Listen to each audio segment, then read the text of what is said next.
Hello, welcome to Anglè sans redi. Pa bliye, depi ou tombe sou channel sa ou la kayo.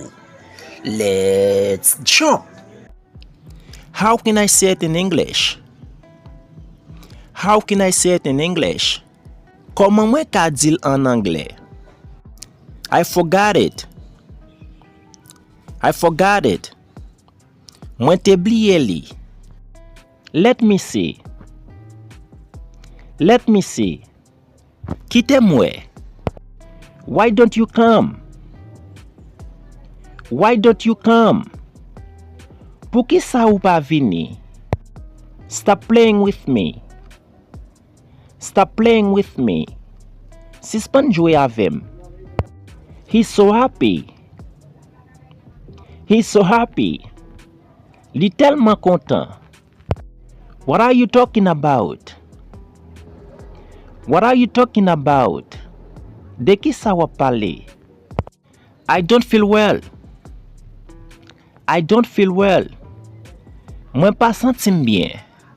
You can call me anytime. You can call me anytime. Ou ka relem nepot le. I'm going to sleep. I am going to sleep. Mwen pral dormi. I cannot understand. I cannot understand. Mwen pa ka kompran. It's very difficult for me. It's very difficult for me. Li difisil an pil pou mwen. I know something about that. I know something about that. Mwen te konen kek bagay de sa. I don't have anything at all. I don't have anything at all. Mwen pa gen anyen di tou. I don't know anything at all. I don't know anything at all. Mwen pa konen anyen di tou. I am coming now. I am coming now. Mwen ap vini kounya. I want to see you. I want to see you. Mwen vle we ou. I am trying to see. I am trying to see.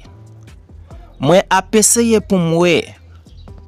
I want to try again. I want to try again. Mwen vle eseye ankor. What I could do. What I could do. Ki sa mwen te ka fe? Try it again. Try it again. Eseye li ankor. I didn't know if you could speak English. I didn't know if you could speak English. Mwen pa te kone si ou te ka pale anglais.